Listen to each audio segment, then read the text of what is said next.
Good morning everyone. This is Salim Basha Panem, Faculty of Economics from Karnal. మనం ఇటీవల కాలంలో చాలా long time అంటే 2 వీక్స్ తర్వాత మళ్ళీ ఒకసారి ఆన్లైన్ వీడియో క్లాసెస్ ముందుకు రావడం జరిగింది. గత కొన్ని వారాల కాలం వల్ల అక్కడ క్లాసెస్ ఎక్కువ ఉండడం వల్ల నాకు చెప్పడానికి కాకపోవడం జరిగింది సార్. మళ్ళీ ఈ రోజు నుంచి మళ్ళీ మనము ఈ యొక్క ఫోకస్ స్టార్ట్ చేయడం జరుగుతుంది సార్ క్లాసెస్. సరే, మనం గత వీడియో క్లాస్ తీసుకుంటే కంటెంట్ ఎకనామీ చెప్పాము, కరెంట్ ఎకనామీ చెప్పడం జరిగింది. అదేవిధంగా ఈరోజు క్లాసెస్లో తీసుకుంటే కంటెంట్ ఎకనామీకి సంబంధించి మనం ఇక్కడ చెప్పబోతున్నాం సార్. టాపిక్ పేరు ఏంటంటే దానికన్నా ముందు sir please subscribe my YouTube channel economy Saleem Panyam. Video నచ్చితే లైక్ చేయండి, షేర్ చేయండి, కామెంట్ చేయండి సార్. ఈరోజు చెప్పబోయే టాపిక్ పేరు వచ్చేసి EPZ. EPZ means export processing zones. Export processing zones అని సంబోధించడం జరుగుతుంది సార్. ఎక్స్పోర్ట్ ప్రాసెసింగ్ జోన్స్ అని పిలవడం జరుగుతుంది. సరే, ఈ యొక్క ఎక్స్పోర్ట్ ప్రాసెసింగ్ జోన్స్ గురించి మనకు ఎప్పుడు తీసుకురావడం జరిగింది, ఏమిటి అనేది దాన్ని తీసుకుందాం సార్.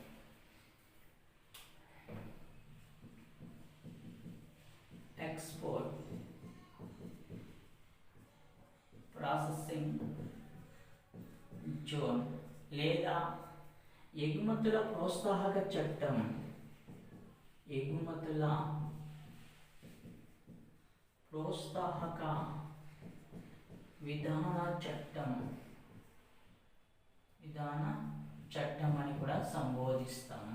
సరే, ఎక్స్పోర్ట్ ప్రాసెసింగ్ జోన్స్ అనేటువంటి కార్యక్రమాన్ని భారత ప్రభుత్వం ఏ దేశాన్ని ఆధారంగా చేసుకొని తీసుకొచ్చింది అనేది కావాలి సార్.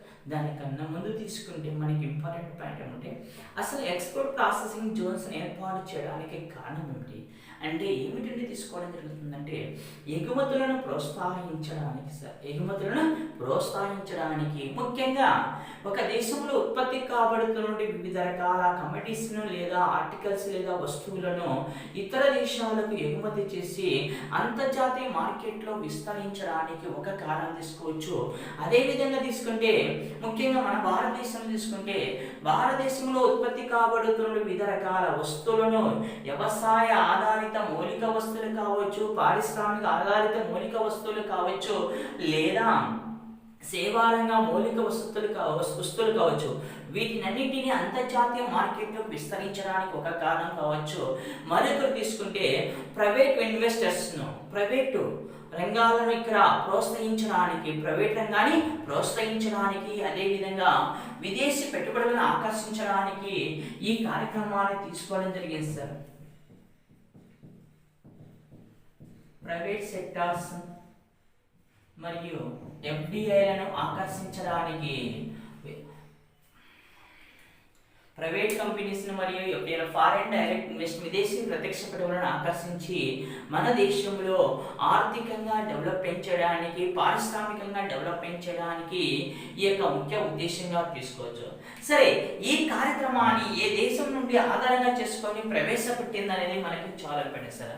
ఈ కార్యక్రమాన్ని ఏ దేశం నుండి ఆధారంగా చేసుకొని భారత ప్రభుత్వం తీసుకొని రావడం జరిగిందంటే ఈ యొక్క ఎక్స్పోర్ట్ ప్రాసెసింగ్ జోన్స్ అనేవి ఈపీజెడ్ అనేది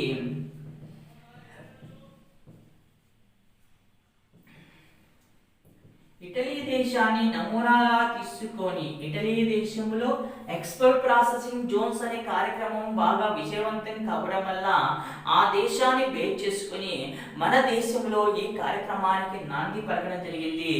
మన దేశంలో ఈ కార్యక్రమాన్ని ప్రవేశపెట్టడానికి ముఖ్య ఉద్దేశం తీసుకున్నప్పుడు ఈ యొక్క భారతదేశంలో ఉత్పత్తి కాబడిన వివిధ రకాల మౌలిక వస్తువులను ఎగుమతులను ప్రోత్సహించి అదేవిధంగా ప్రైవేట్ వ్యక్తులను ఈ యొక్క పారిశ్రామిక రంగంలో ఆహ్వానించడానికి, విదేశీ ప్రత్యక్ష పెట్టుబడులను ఆకర్షించాలనే ఉద్దేశంతో ఈ కార్యక్రమాన్ని ప్రవేశపెట్టడం జరిగింది.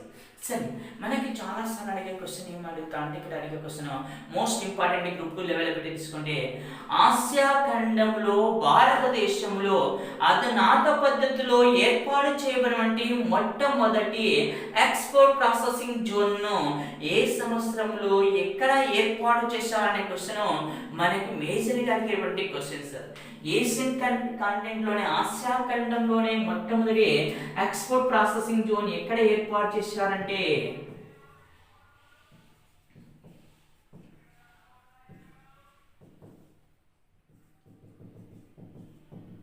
తొలి ఈపీజెడ్ ను 1965లో ఎక్కడ ఏర్పాటు చేశారంటే కాండ్లా ప్రాంతం సార్. కాండ్లా గుజరాత్ రాష్ట్రం సార్. కాండ్లా గుజరాత్ లో మొట్టమొదటి ఎక్స్పోర్ట్ ప్రాసెసింగ్ జోన్ ను ఆసియా ఖండంలో ఏర్పాటు చేశారు. ఏషియన్ కాంటినెంట్ లో కానీ భారతదేశంలో కానీ తొలి ఎక్స్పోర్ట్ ప్రాసెసింగ్ జోన్ ఎక్కడ ఏర్పాటు చేశారని క్వశ్చన్ అడిగినప్పుడు ఏమొస్తుందంటే కాండ్లా 1965 గుజరాత్ రాష్ట్రంలో. సరే, భారత ప్రభుత్వము ఇటలీ దేశాన్ని ఆధారంగా చేసుకొని ఎక్స్పోర్ట్ ప్రాసెసింగ్ జోన్ చట్టాన్ని ఏ సంవత్సరంలో ప్రారంభించడం జరిగింది?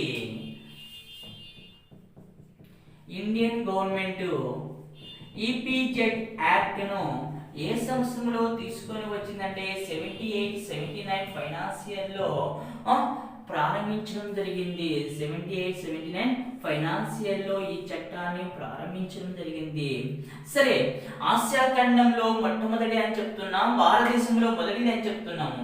మళ్ళీ భారతదేశంలో సెకండ్ ఈపీజెడ్ ని ఎక్కడ ఏర్పాటు చేశారో, భారతదేశంలో రెండవ ఈపీజెడ్ ని ఎక్కడ ఏర్పాటు చేయడం జరిగిందంటే వైజాగ్ ఏపీ సార్. భారతదేశంలో ఫస్ట్ వన్ ఎక్కడంటే కాండ్లా, సెకండ్ వన్ తీసుకుంటే వైజాగ్ ఏపీ తీసుకోవచ్చు. లేదా సౌత్ ఇండియాలో మొట్టమొదటి ఎక్స్పోర్ట్ ప్రాసెసింగ్ జోన్ ఎక్కడ ఏర్పాటు చేశారని అడిగినప్పుడు వైజాగ్ రావడం జరుగుతుంది. అయితే భారతదేశంలో ఏ సంవత్సరం నుండి ఎక్స్పోర్ట్ ప్రాసెసింగ్ జోన్స్ కార్యక్రమం అనేది బాగా విజయవంతంగా ముందుకు వెళ్ళడం జరిగింది, లేదా ఎప్పటి నుండి ఎక్కువగా ఏర్పాటు చేస్తూ రావడం జరిగింది భారత ప్రభుత్వం అంటే 1990 దశాబ్ద కాలం నుండి 1990 దశాబ్ద కాలం నుండి భారతదేశంలో ఎక్స్పోర్ట్ ప్రాసెసింగ్ జోన్ కార్యక్రమం అనేది బాగా ఊపందుకోవడం జరిగింది సార్. అంటే ఎక్కువగా ఏర్పాటు చేస్తూ రావడం జరిగింది. సరే, భారతదేశంలో ఏర్పాటు చేయబడిన ఎక్స్పోర్ట్ ప్రాసెసింగ్ జోన్ లో కొన్ని ముఖ్యమైనవి సార్. ముఖ్యమైన ఈపీజెడ్స్ ఈపీజెడ్లు చూద్దాము.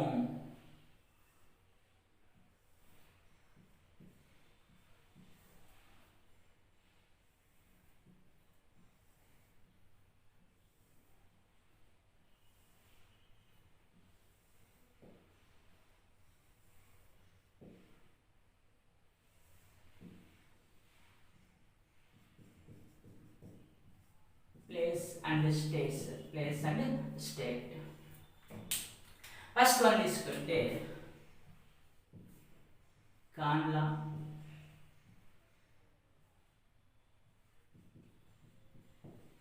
గుజరాత్. సెకండ్ వన్ తీసుకుంటే వైజాగ్ ఏపీ. శాంతా క్లాస్ లేదా ముంబై మహారాష్ట్ర. ఫ్లాడా వెస్ట్ బెంగాల్. చెన్నై తమిళనాడు.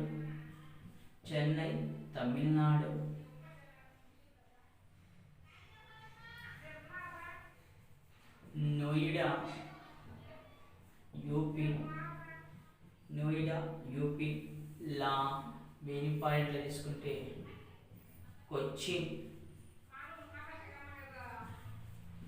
కేరళ.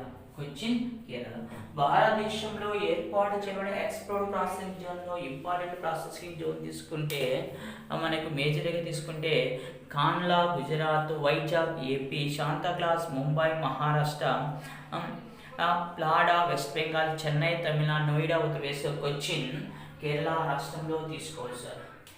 ఆసియా ఖండంలో ఫస్ట్ తీసుకుంటే కాండ్లా, ఆ భారతదేశంలో సెకండ్ వన్ తీసుకుంటే వైజాగ్, లేదా సౌత్ ఇండియాలో సెకండ్ వన్ తీసుకునే వైజాగ్ తీసుకోవచ్చు. మన దేశంలో ఎప్పటి నుండి ఈ కార్యక్రమం బాగా ఊపందుకోవడం జరిగిందంటే 1990 దశాబ్ద కాలం నుంచి బాగా ఊపందుకోవడం జరిగింది.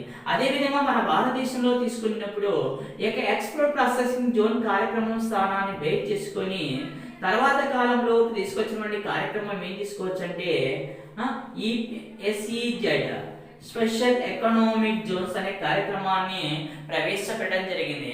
ఎక్స్పోర్ట్ ప్రాసెసింగ్ జోన్ కార్యక్రమ స్థానంలో తీసుకొచ్చినటువంటి మరొక కార్యక్రమం ఏదంటే SEZ స్పెషల్ ఎకనామిక్ జోన్స్ లేదా ప్రత్యేక ఆర్థిక మండళ్ళు అని సంబోధిస్తాము. ప్రత్యేక ఆర్థిక మండల్ అనేటువంటి కార్యక్రమాన్ని తీసుకోవడం జరుగుతుంది సార్.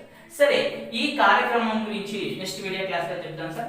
ఎక్స్ప్లోర్ ప్రాసెసింగ్ జోన్ గురించి కంప్లీట్ సార్ తీసుకుంటే next SEZ special economic zones లేదా ప్రత్యేక ఆర్థిక మండలాన్ని నెక్స్ట్ వీడియోలో చెప్తాను sir. Okay sir, please subscribe my YouTube channel economy Saleem Pandyam. Thank you sir. ఈ వీడియో నచ్చితే లైక్ చేయండి, షేర్ చేయండి, కామెంట్ చేయండి సార్. ఇందులో మనకు మోస్ట్గా ఎక్కువ అడిగే క్వశ్చన్ ఏమిటంటే సార్, ఆసియా ఖండంలో మొట్టమొదటిసారిగా ఏర్పాటు చేయబడిన EPZ ఎక్కడ ఏర్పాటు చేశారో అధునాత పద్ధతిలో తీసుకున్నప్పుడు కాండ్లా గుజరాత్ వస్తుంది. అదేవిధంగా భారత ప్రభుత్వం ఏ దేశం ఆధారంగా చేసుకొని ఏ దేశంలో విజయనటువంటి ఎగుమతుల ప్రోత్సాహన విధానాన్ని భారతదేశంలో నాంది పలికినదంటే ఇటలీ సార్. మేజర్గా ఈ రెండు బిట్లు ఇక్కడ మేజర్ ఇంపార్టెంట్. ఇంకొకవేళ బై ఛాన్స్ అడిగితే భారతదేశంలో రెండవ EPZ ని ఎక్కడ ఏర్పాటు చేశారో Vizag sir. Thank you sir. Please subscribe my YouTube channel Economy Salim Paunyan sir.